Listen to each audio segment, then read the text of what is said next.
Howdy heretics, this is a happy day because today I most likely will have 5,000 subscribers. Thank you very much. So this is happy. So I just thought I could tell you the story about this channel. I actually did not start this channel. It was a worldly friend who started it. And the idea was to make a documentary about how to get disfellowshipped from the Jehovah's Witnesses. So we wanted ridiculous things. So we started with naming a goat Anthony Morris. So we made a video just about me and the farm, and we named one of the goat Anthony Morris. If you look at my first video, that's the one with Anthony Morris. And then he filmed me while I was publishing it, and my heart was beating. And you know, when you live as a Jehovah's Witness, you're always controlled, and when you realize it's a cult and you're trapped, it feels way worse. So in my mind, and I know a lot of people when they go to a protest for the first time and stuff like that, we believe that, you know, Watchtower is watching us. But in fact, as soon as they lose you, they lost you. And they have no more control. So they just focus on the people they do have control over, aka your family and so-called friends. But first when you leave, you believe that they will keep control of you all your life. So I remember when I published the first video, the one with Anthony Morris, the goat, in my mind, you know, as soon as I publish it, an alarm would go off in Brooklyn, and they would see, we got another apostates, and they would open up the window and let out a raven to send a message to the Norwegian branch, and 5 minutes later the elders would be at my door. So I was wrong, but kind of tells you something about the stress you're living under when you're Pima. So I wasn't disfellowshipped for naming a goat Anthony Morris. So then we made a second video with a llama named Stephen Lett, and that's actually one of my most popular videos. Active witnesses share it on their pages because they think it's funny. So, and then a third video was just hiking in the mountain. I don't really remember why we made it. But that was the start of the channel. And then it's slowly grown. Other channels grow very much more, but it's kind of a niche making ex-cult videos, because cults are small to begin with, and ex-cult members are, you know, that's even smaller. And then you have ex-cult goat enthusiasm. That's even smaller than small. So I would say my subscribers are the coolest people on internet, or like Stephen Lett would say, the best of the best, undoubtedly the ultimate of the ultimate of the best of the best. So thank you. And I have the best studio. It's really easy to make videos out because you have perfect lighting. So I'm standing behind this, and he blocks the sun, so I don't have sun in my face. And then I just pick a nice background that everyone likes. Because I decided when I started this video to make happy videos, because leaving the cult is bad. And when I started watching apostate material, it was just because I was so effing lonely, you can't imagine. And I probably said this before, but the most important for me, or the biggest revelation when I watched so-called apostate material, was that they were not. I thought they would be cuddled up in a corner in a basement with no lights on, with long nails and nose hair, and well, some of them do, but no, I thought they were just normal people smiling. And I realized there is a life out there. And I also realized that I can make even more happy videos with this, because I have access to goats. So that's why I started this channel. And then I realized, you know, activism, human rights issues, and I've been doing that. So now this is fun. So thank you very much. And yeah, I'm gonna get to StreamYard and we can make some happy interviews with happy people. Kind of talking about leaving the cult, but you know, happy stories. There's a lot of funny stories. I could tell you several funny stories today because I'm in a good mood. I can tell you the most surreal discussion I ever had with a Jehovah's Witness. But first I could tell you about the elder that burned down the kingdom hall. So, okay, so I'm taking this from my recollection, so I might mess up some details and something like that, but the neighbor congregation, or one of the congregation in Norway, there was on the news, they said something like, there's been an arsonist attack on the Jehovah Witness Kingdom Hall. And even as I've been awake for probably a decade then, my first thought was, the apostates burning down the hall. But then the next news report was, I don't remember the exact wording, of course, it's some years ago, but it was like police had arrested the person who lit the kingdom hall to fire, and it was one of the elders of the congregation.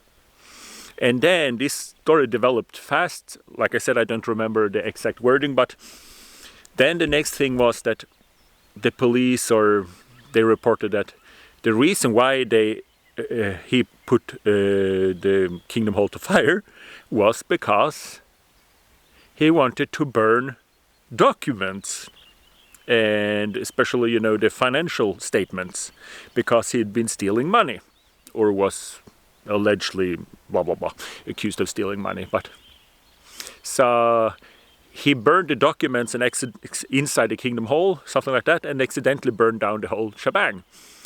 And then they reported also that the reason why the police came straight for him was because he was already in the searchlight, because he had a gambling problem, and he had already been arrested for stealing a large boat, and he stole that to sell it.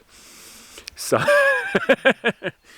and they also reported that he was automatically disfellowshipped from the congregation, something like that. But the funny thing is, if you steal a boat, if you steal a car, you're a thief. But if you steal a boat, you are, in most countries, a pirate.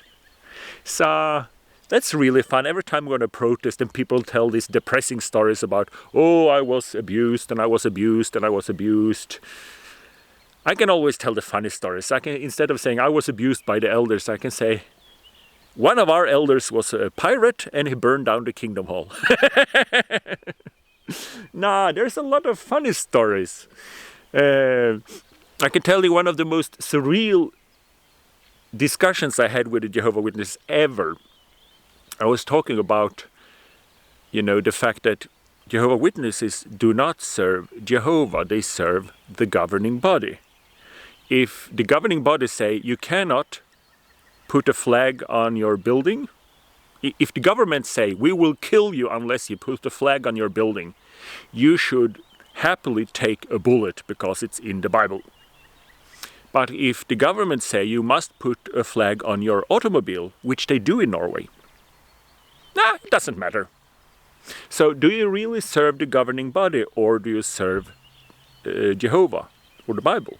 Because if it's in the Bible, you should not put a flag on something. Why is it okay to put it on a car, but not on a building? So, there were witnesses in Germany that got into real hardships because they were standing by the governing body standard. So we were talking about this, and, my point was, you're serving the governing body. And this witness said, no, it's in the Bible. And I say, well, what if the governing body would say that you cannot go to the dentist? And you need to go to the dentist in order to survive because you have an infection. And she said, no, that's not in the Bible. And I said, yes, it is, because Jehovah's Witnesses, they really don't base what they believe in the Bible. If they believe something, they just find something that support it. They just, okay, we believe that earth is flat. Well, then you can find a scripture that says the earth is flat. Actually, several. If you want the earth to be a circle, it's not a circle, by the way, but if they say it's a circle, well, then you can find a scripture for that. Proof texting, it's called. So I said, well, it's really easy to say for the governing body to say that you should not go to the dentist because it's in the Bible. And she said, no, it's not in the Bible. And I said, I know my Bible. So I said, well, just from the top of my head, I said, it says in the Psalms that the righteous one should not sit down with the wicked one. And that's what you do at a dentist. You sit down at the wicked one. And the sister said, no, I don't think that's what they mean. Well, it's another place in the Bible that you should not sit down with those that disguise themselves. And what do the dentist? He disguises himself. And this sister was thinking about those two scriptures for a while. And then something happened in her brain. And she started arguing, and she said, the reason why I will never go to dentist is not because the governing body said so. It's because it's in the Bible. You cannot read my heart. The reason why Jehovah's Witnesses will never go to a dentist, even if our life is at stake, it is because the Bible clearly states that you should not sit down with those that disguise themselves. It also says you should not sit down with the wicked one. But the reason why we as Jehovah's Witnesses are taking this stand is because it's in the Bible. It's not because of the governing body. And she kept arguing for several minutes. And then she just ground to halt when she remembered that the governing body actually never said it. And she looked at me and said, that was a stupid example. I said, you thought they had said it. No, I didn't. You did. You thought the governing body had said that you cannot go to a dentist because of proof texting. And yes, I thought she admitted, she said, okay, yes, I thought they said so, but it's a stupid example. They would never do it.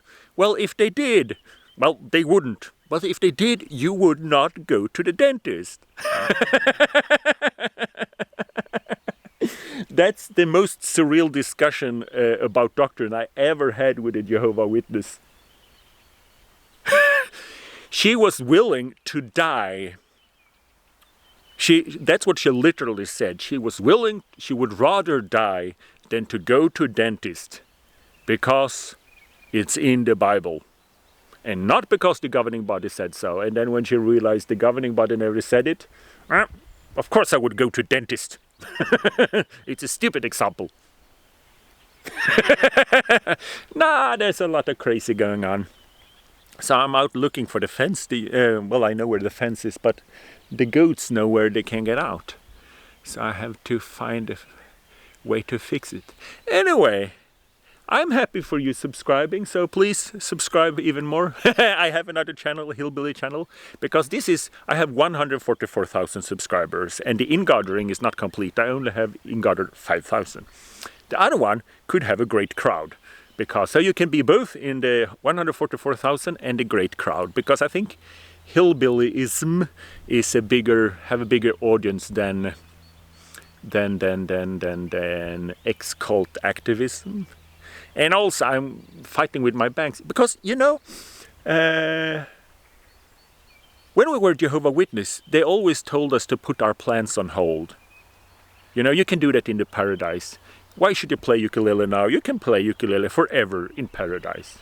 And my dream was always to move out into the country. But I never could do that because I was a Jehovah's Witness. And some of you would describe this as the country, but that's because you're city people. I describe that out there is the country. My dream always been to live in a valley, off-grid, with no roads, no neighbors, nothing. And you can't do that when you're a witness. I live all alone in a cabin in the woods. Can build myself a log cabin. And obviously when I had a sick wife, I couldn't do it. But there was a valley for sale, but that was a really big, beautiful valley with no road, no house, nothing. I really wanted that place, but I was married then, and it was my ex-wife had her first mental breakdown. Poor thing, so I couldn't buy it. But then there's another valley for sale. I always said, if it's ever for sale, I'm gonna buy it. And now it's for sale. So that's the real reason, well, one of the reason why I started the Hillbilly channel, because I have to explain to the bank. And they are, people with ADHD deficiency. They look at the numbers. How many goats do you have? How much taxes do you have? Blah, blah, blah, blah, blah. And I'm trying to sell them the concept that I can repay the bank from intact from the land and just living in a cabin there, and they don't trust me. So no, it's fun. We only get one life on this planet, and my dream would always be just to live off-grid in a log cabin out in the valley with no neighbors, just me and my goats. It's no problem for me to live off the land. I basically did that when I was pioneering already. That's the only reason why we managed to save up enough money to buy a farm while we were pioneering, because we were only working 1 day a week as window cleaners, and still we piled up cash.